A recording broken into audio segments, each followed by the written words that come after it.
Big Boss Malayalam season 6 episode 31ന്റെ live അപ്ഡേറ്റിലേക്ക് ഉണ്ടോ. അപ്പൊ എപ്പിസോഡിൽ നിന്ന് നമ്മൾ രാത്രി പറയും. അതിന്റെ മുന്നേ 31 എപ്പിസോഡിന്റെ ലൈവ് അപ്ഡേറ്റിൽ കുറച്ച് കാര്യങ്ങൾ പറഞ്ഞുതരാം. അതിന് മുന്നേ ഇന്നലെ രാത്രി നമ്മൾ കുറച്ച് കാര്യങ്ങളൊക്കെ കണ്ടിട്ടുണ്ടാവും. സായിന്റെ കുറച്ച് ഒരു വീഡിയോ ക്ലിപ്പൊക്കെ, അതായത് സായി, ഗബ്രിയും ജാസ്മിനും കൂടി അവിടെ ഇന്ന് കുറച്ച് ചർച്ചകൾ നടത്തുന്നത്. അപ്പോഴേ നിങ്ങൾക്ക് തോന്നിയില്ല എന്താ സായി ഇന്നലെ ഗബ്രീന്റെയും ജാസ്മിന്റെ അടുത്ത് പോയിരിക്കുന്നത് എന്നുള്ള ഒരു തോന്നൽ നിങ്ങൾക്ക് എല്ലാവർക്കും ഉണ്ടെന്ന് അറിയാം. കാരണം അങ്ങനത്തെ കുറച്ച് നെഗറ്റീവ് കമന്റ്സിനെ കുറിച്ച് നമ്മൾ ഇന്നലെ ഓൾറെഡി പറഞ്ഞിരിക്കുന്നു. പക്ഷെ അതൊരു വേറെ രീതിയിലൊരു ഗെയിമാണെന്ന് നമ്മൾ മനസ്സിലാക്കേണ്ടിയിരിക്കുന്നു. അത് നിങ്ങൾക്ക് വഴിയെ എന്തായാലും മനസ്സിലാവേണ്ട കാര്യമാണ്. അപ്പൊ ഞാൻ അന്ന് പറഞ്ഞ പോലെ ഞാൻ റിവ്യൂ ആയിട്ടൊന്നും, ഞാനൊരു ഗെയിം എന്താണെന്നൊന്നും ഞാൻ പറയുന്നില്ല. ഞാൻ ജസ്റ്റ് റിവ്യൂ പോലെ പറയാണ്, എന്റെ ഒരു അഭിപ്രായം പറയാണ് ഇതിലുണ്ടായത്. അപ്പൊ സായി എന്താ ചെയ്യുന്നത്, എന്റെ ഒരു തോന്നൽ എന്താ വെച്ചാൽ എല്ലാവരുടെയും അടുത്ത് പോയി നിന്നിട്ട് ഒരു സേഫ് ആയിട്ട് നിന്ന്, അതായത് എല്ലാവരും കൂടെ അടുത്ത് നിന്നിട്ട് അവരുടെ കാര്യങ്ങൾ അറിയാന്നുള്ള രീതിയിലാണ് ഞാൻ വിചാരിക്കുന്നത്. അപ്പൊ അതൊരു മൈൻഡ് ഗെയിം എന്ന രീതിയിൽ നിങ്ങൾ ചിന്തിക്കാൻ പറ്റുമെങ്കിൽ നിങ്ങൾ ചിന്തിക്കാം. കാരണം എന്താണെന്ന് വെച്ചാൽ അവരെ പറഞ്ഞ് മനസ്സിലാക്കിക്കുക, അല്ലെങ്കിൽ അവരെന്തൊക്കെ ചെയ്യണം എന്നുള്ള രീതിയിലാണ് ഇന്നലെയുള്ള കാര്യങ്ങളൊക്കെ കണ്ടത്. അപ്പൊ സായി അവരോട് കറക്റ്റ് പറയുന്നുണ്ട്, പവർ റൂമിലുള്ള നിങ്ങൾക്ക് ഇങ്ങനെ ഒരു ടാസ്ക് ചെയ്തുകൂടെ, ഇങ്ങനെ കുറച്ച് ശിക്ഷകൾ കൊടുത്തൂടെ, എന്താ ചെയ്യാത്തത്. അപ്പൊ അവർ പറയുന്നുണ്ട് ഇങ്ങനെ ചെയ്യാൻ പറ്റില്ല, അങ്ങനെ ചെയ്യാൻ പറ്റില്ല എന്ന് പറയുന്നുണ്ട്. പിന്നെ അതിന്റെ ഇടയ്ക്ക് പറയുന്നുണ്ട് നമ്മൾ വോട്ടിങ്ങില് നോമിനേഷനിൽ കൊടുക്കുമ്പോൾ നമ്മൾ എന്തിനാ എല്ലാവരും പറഞ്ഞിട്ട് 2-3 പേരെ മാത്രം ഫോക്കസ് ചെയ്ത് അതിൽ ഇട്ട് കഴിഞ്ഞാൽ ആ 3 പേര് മാത്രം നമുക്ക് വോട്ടിങ്ങിൽ, അത് സ്ട്രോങ് പ്ലേസിന് ഇട്ട് കഴിഞ്ഞാൽ അതിൽ കിട്ടുന്നുള്ളതാണ്. അപ്പം ഇതൊക്കെ എന്താന്ന് വെച്ചാൽ ഇന്നലെ ഞാൻ ഈ പറയാൻ കാരണം എന്താന്ന് വെച്ചാൽ ഇതിന്റെ മുന്നേ തന്നെ കുറെ ഇങ്ങനെ വന്നു നെഗറ്റീവ് കമന്റ്സ്, കുറെ സാധനങ്ങൾ വരുന്നുണ്ടല്ലോ. നെഗറ്റീവ് ഒന്നല്ല, എന്താ സായി എന്തിനാ ഗബ്രീന്റെ ജാസ്മിന്റെ അടുത്ത് പോയിരിക്കുന്നത്, അതെന്താ ഇങ്ങനെയെന്നൊക്കെ ചോദിച്ചിട്ട്. പക്ഷെ അതിൽ ഒരു ഗെയിം ഉണ്ട് എന്നുള്ളത് നിങ്ങൾ വഴിയേ മനസ്സിലാവും. അത് ഇന്നത്തെ ലൈവ് കണ്ടവർക്ക്, കുറച്ച് മുന്നേ കണ്ട ലൈവിൽ നിങ്ങൾക്ക് മനസ്സിലാവും സായി അത് എന്തുകൊണ്ട് പറഞ്ഞു, ജാസ്മിനോട് പുറത്തെ കാര്യങ്ങൾ എന്തുകൊണ്ട് പറഞ്ഞു എന്നുള്ളത് നിങ്ങൾക്ക് മനസ്സിലാവും. ഞാൻ ഈ വീഡിയോന്റെ ബാക്കിയിൽ ഇങ്ങനെ പറഞ്ഞു തരാം എന്തായാലും. അപ്പോൾ ഇന്നലെ രാത്രി അപ്പോൾ സായി അത് ജസ്റ്റ് അറിയാൻ വേണ്ടിയിട്ടും അവരുടെ വായന്ന് ചാടാനൊക്കെ വേണ്ടിയിട്ട് പറഞ്ഞു എന്നാണ് എനിക്ക് തോന്നുന്നത്. എന്താ ഇങ്ങനെ ചെയ്യുന്നത്, നമുക്ക് ഇങ്ങനെ ചെയ്തുകൂടെ എന്നുള്ള സായിന്റെ കുറച്ച് ഐഡിയകൾ, അതായത് ഫുൾ ഐഡിയകളല്ല, സായി കുറച്ച് കാര്യങ്ങൾ അങ്ങോട്ട് പറഞ്ഞു കൊടുക്കുന്ന പോലെ എനിക്ക് തോന്നി. അപ്പൊ ഇതൊക്കെ ഒരു ഗെയിം ആണെന്നുള്ളത് മനസ്സിലാക്കാൻ നമുക്ക് എല്ലാവർക്കും പറ്റണം. അതാണ് ഞാൻ പറഞ്ഞത്, ഗെയിം ഷോ ആണ്. അല്ലാതെ സായിക്ക് ജാസ്മിൻ ആണ് എന്നുള്ള രീതിയിലോ അല്ലെങ്കിൽ ഗബ്രി ആണ് രീതിയിലോ ഒരു അറ്റാച്ച്മെന്റും ഇല്ല. സായിക്ക് എല്ലാവരും ഓപ്പോസിറ്റ് ആണ്, എല്ലാവരും എതിരാളികളാണ്. അപ്പൊ ഇന്നലത്തെ ആ സംഭവം കുറച്ച് കാര്യങ്ങളൊക്കെ കഴിഞ്ഞിട്ടോ. അത് കഴിഞ്ഞിട്ട് ആ സായിന്റെ ആ പറഞ്ഞത്, സായി ജാസ്മിനോട് പറഞ്ഞ കാര്യങ്ങളുണ്ടല്ലോ, അതായത് പുറത്തത്തെ കാര്യങ്ങൾ പറഞ്ഞു കഴിഞ്ഞപ്പോൾ നിങ്ങൾ ശ്രദ്ധിച്ചിട്ടുണ്ടാവും ജാസ്മിൻ ഒന്ന് ഡൗൺ ആയി. ജാസ്മിൻ എന്നിട്ട് രാത്രി ഗബ്രീനോട് കുറച്ച് കാര്യങ്ങൾ, ആ നൈറ്റിൽ കുറച്ച് കാര്യങ്ങളൊക്കെ പറഞ്ഞിട്ടുണ്ടായിരുന്നു. അപ്പോഴേ നിങ്ങൾക്ക് ആലോചിക്കാം സായിന്റെ അവിടെ ഒരു ഗെയിം നടക്കുന്നുണ്ടെന്നുള്ളത്. സായി എന്താന്ന് വിചാരിക്കുക വെച്ചാല് ജാസ്മിനെ ഒന്ന് മെന്റലി ഡൗൺ ആക്കി കഴിഞ്ഞാൽ, ആ ഗെയിം ഒന്നും പാളി പോയി കഴിഞ്ഞാൽ സായിക്ക് അത് ഒന്ന് കയറാനുള്ള സാധ്യതയാണ് വരുന്നത്. അപ്പൊ സായി അത് ഉദ്ദേശിച്ചിട്ടാണ് അതിൽ അങ്ങനെ പറഞ്ഞിരിക്കുന്നത്. അത് പറഞ്ഞിട്ടുണ്ടാവുന്നതാണ് എനിക്ക് തോന്നുന്നത്. അപ്പൊ ഞാൻ എന്റെ ഒരു പെർസ്പെക്റ്റീവാണ് പറയുന്നത്. ഓരോരുത്തർക്കും ഓരോ രീതി ഉണ്ടാവും. ഞാൻ എന്റെ പെർസ്പെക്റ്റീവാണ് പറയുന്നത്. അപ്പോൾ അതാണ് ശരിക്കും ഒരു സംഭവം എനിക്ക് തോന്നി. കാരണം ആ നോമിനേഷനിൽ, അതായത് എവിക്ഷന്റെ നോമിനേഷനിൽ ജാസ്മിൻ പറഞ്ഞു ഞാൻ ആസ് എ ഗെയിമർ സായിനോട് കാര്യങ്ങൾ ചോദിക്കും, സായി അത് എന്നോട് പറഞ്ഞു എന്നുള്ള രീതിയിൽ. പക്ഷെ എന്നാലും അതിനുശേഷം ഉഷാറായ ആള് രാത്രി എന്തിനാ പിന്നെ കരയേണ്ട കാര്യം ഉണ്ടായിരുന്നത്, ഗബ്രീന്റെ അടുത്ത് പോയിരുന്നിട്ട് കൈ പിടിച്ചിട്ടൊക്കെ കരയേണ്ട സീനൊക്കെ നമ്മൾ കുറെ കണ്ടു. അപ്പൊ അതാണ് ഞാൻ പറഞ്ഞത്, സായി അവിടെ ഒരു ഗെയിം കളിക്കുന്നുണ്ട്, നല്ല എക്സിക്യൂട്ട് ചെയ്യുന്നുണ്ട് എന്നുള്ളത് ഒരു ചെറിയ തോന്നല് നമുക്ക് എന്തായാലും തോന്നുന്നുണ്ട്, ഇല്ലേ?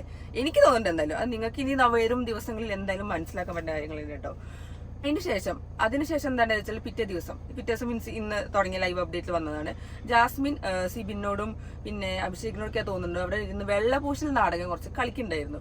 ജാസ്മിൻ പറയുന്നുണ്ട് എനിക്ക് എന്റെ വീട്ടുകാരെ വിശ്വാസമാണ്, എനിക്ക് അങ്ങനത്തെ കുഴപ്പമൊന്നും ഉണ്ടാവില്ല, ഞാൻ പറഞ്ഞ അവരെ കേൾക്കുന്നുള്ള രീതിയിലാണ് ജാസ്മിൻ അത് പറഞ്ഞത്. പക്ഷെ എന്നാലും ജാസ്മിന്റെ ഉള്ളിൽ ഒരു സംഭവം ഒരു കിടക്കുന്നുണ്ട്. അതായത് ഞാൻ നെഗറ്റീവാണോ, ഞാൻ ഇങ്ങനെയാണോ എന്നുള്ളൊരു തോന്നൽ എന്തായാലും ജാസ്മിൻ ഉണ്ടെന്ന് കറക്റ്റ് നമുക്ക് വോയിസ് ആയിട്ട് മനസ്സിലാവും. കാരണം അവള് ഫുള്ള് വെള്ളപൂശൽ നാടകമാണ് അവിടെ കളിക്കുന്നുള്ളത് നമുക്ക് എല്ലാവർക്കും പോയി. കാരണം നമ്മളത് കാണുമ്പോൾ തന്നെ പറയാം, അതായത് സ്വയം ഞാൻ കമ്മിറ്റഡ് ആണ്, അതായത് എനിക്കൊരു കുഴപ്പമില്ല, എനിക്ക് കാത്തിരിക്കാൻ ഒരാളുണ്ടെന്നുള്ള രീതിയിലാണ് ജാസ്മിൻ അവിടെ ഫുള്ള് വർത്താനം പറഞ്ഞുകൊണ്ടിരിക്കുന്നത്. സിബിൻ ചോദിക്കുന്നുണ്ട് ഇതൊക്കെ നീ എപ്പോ പറഞ്ഞു, നീ കമ്മിറ്റഡ് ആണ്, ഞാൻ എല്ലാവരോടും പറഞ്ഞിട്ടുണ്ട് എന്നുള്ള രീതിയിലൊക്കെ ചോദിക്കുമ്പോൾ ജാസ്മിൻ പറയുന്നുണ്ട് ഞാൻ ഇത് പറഞ്ഞിട്ടുണ്ടെന്ന്. പക്ഷെ സിബിൻ പറയുന്നുണ്ട് ഞാൻ ഇതെവിടെയും കേട്ടിട്ടില്ല, ഞങ്ങൾ ഇത് 24/7 കാണുകയാണ്, പക്ഷെ ഞങ്ങൾ ഇതൊന്നും കേട്ടിട്ടില്ല എന്ന് പറഞ്ഞിട്ടുണ്ട്. പക്ഷെ അവിടെയും ജാസ്മിൻ പറയുന്നുണ്ട് നമ്മൾ പറയുന്ന എല്ലാ കാര്യങ്ങളും പുറത്തു പോകണില്ലല്ലോ എന്നുള്ള രീതിയിൽ. എന്തായാലും എനിക്ക് തോന്നുന്നത് എന്താണെന്ന് വെച്ചാൽ ജാസ്മിൻ അവിടെ ഫുള്ള് ഈ സംഭവങ്ങൾ വെള്ളപൂശൽ ഒരു നാടകമായിട്ട് പ്രഖ്യാപിച്ചോ എന്ന് എനിക്ക് സംശയമുണ്ട്. കാരണം സായി പറഞ്ഞത് ജാസ്മിന് കൊണ്ടിരിക്കുന്നു. കാരണം അതിന്റെ ഒരു അതിന്റെ ഒരു നെക്സ്റ്റ് പരിപാടിയായിട്ടാണ് എനിക്ക് തോന്നുന്നത് സിബിനോട് അവിടെ ചെന്നിട്ട് ന്യായീകരിക്കണം. അവരുടെ ഡിസ്കഷൻ വന്നപ്പോൾ ഇതൊക്കെയാണ് ന്യായീകരിക്കുന്ന പോലെ എനിക്ക് തോന്നി. അതിന്റെ ഇടയ്ക്ക് വേറൊരു സംഭാഷണം ഉണ്ടായി. ജാസ്മിനോട് ചോദിച്ചു, അത് സിബിനാണോ അഭിഷേകാണോ എന്ന് എനിക്ക് ഓർമ്മയില്ല. ചോദിക്കുന്നുണ്ട് നീ എന്താ പറയാ, അതിനിടയ്ക്ക് അവരുടെ സംസാരത്തിൽ പറയുന്നുണ്ട്, ജാസ്മിൻ പറയുന്നുണ്ട്, ഞാൻ ഇവിടെ കോർണർ ചെയ്യപ്പെട്ടതുകൊണ്ടാണ് ഞാൻ ഗബ്രീന്റെ അടുത്ത് പോയത് എന്നുള്ളത്. അപ്പോഴാണ് അപ്പുറത്ത് മറ്റേ ഋഷിയും ശ്രീതു ഉണ്ട്. എന്നാലും ശ്രീതു ഋഷിയും പറഞ്ഞു, നിങ്ങളെങ്ങനെയാണ് നീ എങ്ങനെയാണ് കോർണർ ചെയ്യപ്പെട്ടത്, ഞങ്ങളങ്ങനെ നിന്നെ കോർണർ ചെയ്തില്ലല്ലോ എന്ന് പറയുന്നുണ്ട്. അതിൽ ജാസ്മിൻ പറഞ്ഞു, അല്ലല്ല ഞാൻ കോർണർ ചെയ്യപ്പെട്ടു. അപ്പോ പറഞ്ഞ പോലെ കോർണർ ചെയ്യപ്പെട്ടിട്ടാണ് ഞാന് ഗബ്രീന്റെ കൂടെ കൂട്ടിയെന്ന് പറഞ്ഞത്. അതിൽ ഇടയ്ക്ക് ഇവർ ചോദിക്കുന്നത്, അതെങ്ങനെയാണ് നീ കോർണർ ചെയ്യപ്പെട്ടത്?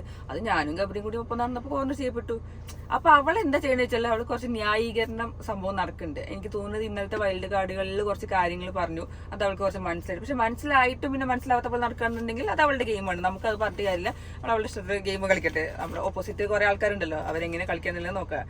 പിന്നെ നമുക്ക് വന്നതാണ് ആ ടാസ്ക്. അതായത് പവർ ടീമുകാര് കുറച്ച്, അതായത് 4 പേര് റിപ്പോർട്ടർമാരായിട്ട് നിൽക്കും, ക്യാപ്റ്റൻ അവിടെ ഇരിക്കും, പിന്നെ ബാക്കിയുള്ള ടീമുകൾ തമ്മിൽ എന്താ ചർച്ചകൾ, ഡിബേറ്റ് നടക്കും എന്നുള്ളതാണ്. അപ്പോൾ അതിന്റെ ഇടയ്ക്ക് നമ്മൾ കണ്ടിട്ടുണ്ടാവും സായി അവിടെ ആ സായിന്റെ ടീമിൽ, അതായത് ജിൻഡോനോടും നോറേനോടും പിന്നെ നന്ദന പിന്നെ അഭിഷേക് അഭിഷേക്, അപ്പോൾ അവർ 5 പേരാണ് ഒരു ടീം. അപ്പോൾ സായിയാണ് അവിടെ ഫുള്ള് മൈൻഡ് ഗെയിം. മീൻസ് ഞാൻ ഇതിന്റെ ഒരു മൈൻഡ് ഗെയിം ടേം ഉപയോഗിച്ചാൽ എനിക്ക് എന്റെ മനസ്സിൽ അതാണ് വന്നത്. അപ്പോൾ സായി അവിടെ ഇരുന്നിട്ട് എല്ലാവരോടും പറയുന്നുണ്ട്, ഇതാണ് സംഭവം, അങ്ങനെയാണ്, എങ്ങനെ കളിക്കണം, ഇന്ന ചോദ്യങ്ങൾ വരും, നിങ്ങൾ അങ്ങനെ പറയണം എന്നുള്ളത്. അപ്പോൾ സായിക്ക് അതിനെക്കുറിച്ച് ഒരു വ്യക്തമായ ഐഡിയ ഉണ്ടെന്ന് നിങ്ങൾക്ക് മനസ്സിലാവും എന്ന് ഞാൻ വിചാരിക്കുന്നു. കാരണം ഇന്നലെയും മിഞ്ഞാന്നൊക്കെ നമ്മൾ കാണുന്നുണ്ട് എല്ലാവരും സായി ഇന്നലെ ഗബ്രീന്റെ ജാസ്മിന്റെ അടുത്ത് മാത്രം പോണത്, എന്താണ് ഇങ്ങനെ എന്നുള്ള രീതിയിൽ. അപ്പോൾ ഓക്കെ, നിങ്ങളുടെ പെർസ്പെക്റ്റീവ് നിങ്ങളുടെ രീതിയിലാണ്, അത് സമ്മതിച്ചു. പക്ഷെ എനിക്ക് നമ്മൾക്ക് തോന്നുന്നത് ഇനി വരാൻ പോണ ഗെയിമുകളൊക്കെ ഈ ബിഗ് ബോസ് എന്ന് പറയുന്നത് ശരിക്കും ഒരു അടി ടാസ്ക്, അതായത് അടി കൂടാൻ വേണ്ടി മാത്രമുള്ള ഒരു ഹൗസല്ല. അവിടെ മെയിൻ ആയിട്ട് മൈൻഡ് അല്ലെങ്കിൽ ബ്രെയിൻ ആണ് യൂസ് ചെയ്യുന്നത്. അത് ലാലേട്ടനാണെങ്കിലും പറഞ്ഞിട്ടുണ്ട്, നമ്മളവിടെ ബുദ്ധി ഉപയോഗിച്ചിട്ടാണ് കളിക്കുക. ടാസ്ക് എഴുതുമ്പോഴും അവർ പറയുന്നുണ്ട് ബുദ്ധി ഉപയോഗിച്ച് കളിക്കുന്നത്. അതാണ് അവിടെ സായി അവിടെ കറക്റ്റായിട്ട് പറഞ്ഞു കൊടുക്കുന്നത് ടീമിനോട്. നോയിക്കൊണ്ടു, അതായത് നോറേനിയും ജിൻഡോണിയാവും അവർ അറ്റാക്ക് ചെയ്യുക, അതിനനുസരിച്ച് മറുപടി പറയണം. കറക്റ്റ് പോയിന്റ്സ് ആണ് പറഞ്ഞത്. നിങ്ങൾ ലൈവ് കണ്ടവർക്ക് കറക്റ്റ് മനസ്സിലും ഇന്നത്തെ എപ്പിസോഡിൽ കാണിക്കുമെന്ന് അറിയില്ല, പക്ഷെ ഇന്നത്തെ ലൈവിൽ കറക്റ്റ് പോയിന്റ്സ് ആണ് സായി അവർ ടീമിലുള്ള എല്ലാവരോടും പറഞ്ഞു കൊടുത്തിരിക്കുന്നത്. അതിന്റെ ഇടയ്ക്ക് പിന്നെയാണ് നമ്മുടെ മെയിൻ സാധനങ്ങൾ വന്നത്. അതായത് ജിൻഡോ അതിന്റെ ഇടയ്ക്ക് ചോദിക്കുന്നുണ്ട് ജാസ്മിനോട്, അതായത് സായി പറഞ്ഞു, എന്നോട് മിക്കവാറും ഈ ചോദ്യം ചോദിക്കാം, നീ എന്തിനാ പുറത്തെ കാര്യങ്ങൾ പറഞ്ഞു എന്നുള്ളത്. അതിന് കറക്റ്റ് സായി ഉത്തരം പറയുകയും ചെയ്തു. ഇതൊക്കെ മേ ബി ലൈവ് അപ്ഡേറ്റ് കാണാത്തവർക്ക് വേണ്ടി ഞാൻ ജസ്റ്റ് പോയിന്റ് പറയണം. അതിൽ പറയുന്നുണ്ട്, എനിക്കറിയാം എവിടെ, അതായത് എന്താണ് ഒരു എൻഡ് പോയിന്റ്, എന്താണ് ഒരു ഡെഡ് ലൈൻ, എന്ത് പറയണം എന്നുള്ളത് എനിക്ക് വ്യക്തമായ ഐഡിയ ഉണ്ട്. അതുകൊണ്ട് തന്നെയാണ് ഞാൻ അവിടെ വെച്ച് നിർത്തിയതും ബിഗ് ബോസ് എനിക്ക് വാണിംഗ് തന്നതും. സായിക്ക് അറിയാം ബിഗ് ബോസ് അത് പുറത്താക്കില്ല. പക്ഷെ മേ ബി ഞാൻ പറയട്ടെ, ലാലേട്ടൻ മേ ബി അത് ചോദിക്കും, എന്താ സാറ്റർഡേ സൺഡേ എപ്പിസോഡിൽ മേ ബി ചോദിക്കുന്നുണ്ടാവും സായിനോട് എന്തുകൊണ്ട് പറഞ്ഞു എന്നുള്ള രീതിയിൽ. അപ്പൊ അതിനുള്ള വ്യക്തമായ ഉത്തരം സായി അതിന് പറഞ്ഞിട്ടുണ്ട്.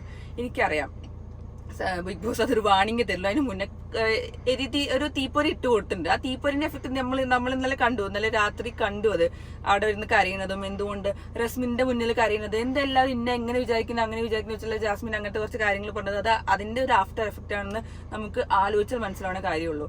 അപ്പോൾ സായിന്റെ ഗെയിം എന്തായാലും ഓൺ ആയിട്ടുണ്ടെന്ന് നിങ്ങൾക്ക് മനസ്സിലായല്ലോ. അവരുടെ കൂട്ടത്തിൽ ചർച്ച നടത്തിയപ്പോൾ പിന്നെ സായി എൻ്റെ അടുത്ത് വേറെ പറഞ്ഞു, അതായത് നമ്മളെ ടീം ഏറ്റവും ലാസ്റ്റ് ഡിബേറ്റിന് വേണ്ടി വിളിച്ചത് എന്താണെന്ന് നമുക്കറിയാലോ, അത് അവർക്ക് ചിന്തിക്കാനുള്ള സമയം കൊടുക്കാനും നമ്മളെങ്ങനെ പറയുന്ന രീതിയിലുള്ള ആൻസേഴ്സ് കിട്ടാൻ വേണ്ടിയിട്ടാണ്. അപ്പോൾ അതൊക്കെ സായി അത് പറഞ്ഞു കൊടുക്കണം നമുക്ക് മനസ്സിലാവും. അത് അങ്ങനെയാണ്, കറക്റ്റ് പോയിന്റ്സ് ആണ് ആ ലൈവില് പറഞ്ഞു കൊടുത്തിട്ടുണ്ടാവും. ഞാൻ പൊക്കി പറയുന്നതല്ല, പക്ഷെ എനിക്ക് എൻ്റെ ഒരു പെർസ്പെക്റ്റീവിൽ എനിക്ക് ഫീൽ ആയതാണ് അങ്ങനെ കറക്റ്റ് പോയിന്റ്. പിന്നെ ബാക്കിയുള്ള ടീമുകളുടെ വലിയ ചർച്ച ഒന്നും എനിക്ക് അങ്ങനെ മനസ്സിലായിട്ടില്ല. അപ്പോൾ സായി അത് കറക്റ്റ് പോയിന്റ്സ് പറഞ്ഞു, മിക്കവാറും അതുണ്ടാവും. അപ്പോൾ അതിനനുസരിച്ച് പറയണം എന്നുള്ളത്. പിന്നുണ്ടായത്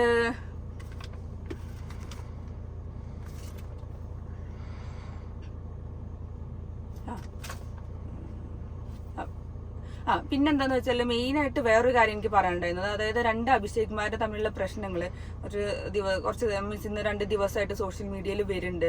അതായത് LGBTQ സപ്പോർട്ട് ചെയ്യുന്നതും ഓപ്പോസിറ്റ് ആണെന്നുകൊണ്ട് 2 പേരും തമ്മിലുള്ള കുറച്ച് പ്രശ്നങ്ങൾ വരുന്നുണ്ട്. കുറേ പേർക്ക് അഭിഷേകിന് സപ്പോർട്ട് ഉണ്ട്, അഭിഷേക് ശ്രീകുമാർ സപ്പോർട്ടൊക്കെ ഉണ്ട്. അത് സോഷ്യൽ മീഡിയയിലുള്ള സാധനങ്ങളാണ്. അതൊക്കെ നമുക്ക് അറിയാം എന്തെങ്ങനെയാവും എന്താവും എന്നുള്ളത്. തുടക്കം ചിലപ്പോൾ എങ്ങനെയാവും, നാളെ അത് വേറെ രീതിയിലാവാം, ഓപ്പോസിറ്റ് ആവും, അതൊക്കെ ഉള്ളത്.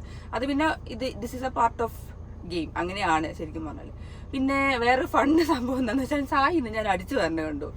അകത്ത് പോയിട്ട് ചൂലെടുത്ത് അടിച്ചു വരാൻ എനിക്ക് സമാധാനമായി. വീട്ടിലൊരു പണി എടുക്കാത്ത സായി അവിടെ ഇരുന്നിട്ട് അടിച്ചു വരുന്നുണ്ട്, അടുക്കളയിൽ പോകുന്നുണ്ട്. പിന്നെ പണി, അതായത് എന്തെങ്കിലും അടുക്കളയിൽ പണി എടുക്കണം എനിക്ക് അറിയില്ല. ഇനി കുക്കിംഗ് സെക്ഷനിൽ വരുമ്പോൾ മിക്കവാറും അത് സെക്ഷനിൽ വരുമ്പോൾ അറിയുണ്ടാവും എങ്ങനെയാന്നുള്ളതെന്നൊക്കെ.